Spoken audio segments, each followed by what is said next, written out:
Hello everyone, I am Anuj Kumar from Maths School. Let's do the another question from R.D. Sharma chapter continuity exercise 8.1 and the page number is 8.16. The question number is 3. Question number 3 में हमको एक function दिया हुआ है and बोला है कि show that the function is continuous at x equals to 3.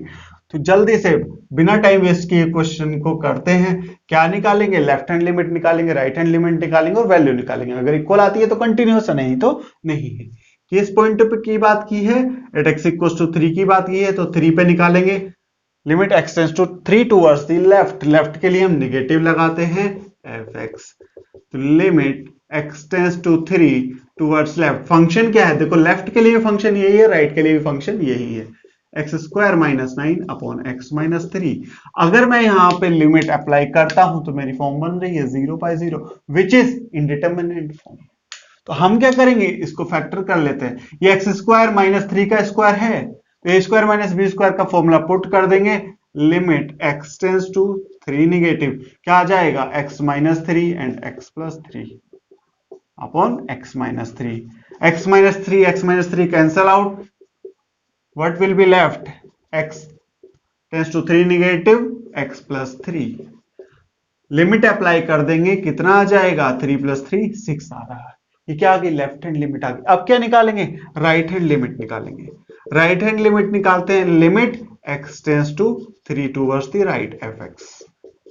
Function की वैल्यू पुट करेंगे, बट राइट के लिए भी हमारा फंक्शन क्या है? सेम है, x square minus 9 upon x minus 3। फिर से ये क्या आ रही है? 0/0 फॉर्म आ रही है। अगर बोर्ड में ऐसा क्वेश्चन आता है और तुमने साइड में ऐसा लिख देना कि 0/0 फॉर्म आ रही है, फिर अब तुमने नेक्स्ट स्टेप किया, टीचर इंप्रेस हो जाएगा।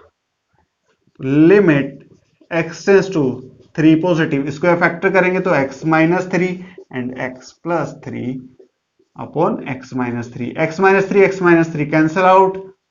Limit x tends to 3 positive, क्या बच गया? x plus 3। लिमिट अप्लाई कर देंगे, 3 प्लस 3 कितना आ रहा है? 6 आ रहा है। लेफ्ट हैंड लिमिट और राइट हैंड लिमिट इक्वल आ रही हैं। तो जब इक्वल आ रही है तो अब हम चेक करेंगे, क्या? वैल्यू चेक करेंगे, फंक्शन की वैल्यू। तो f ऑफ 3, क्या 3 पे फंक्शन की वैल्यू कितनी है? 6 आ गई। Left hand limit right hand limit तो इक्वल आई, वैल्यू में इक्वल आ गई, तो लिखेंगे since left hand limit is equal to right hand limit is equal to f of 3, function पे उसकी वैल्यू। तो देयरफॉर फंक्शन इज कंटिन्यूअस। किस पॉइंट पे? किस पॉइंट की बात की थी? एट x इक्वल टू 3 पे क्या है? वो कंटिन्यूअस है। तो जब लेफ्ट हैंड लिमिट और राइट हैंड लिमिट और वैल्यू तीनों इक्वल आ गई तो फंक्शन क्या हो गया? हमारा कंटिन्यूअस हो गया।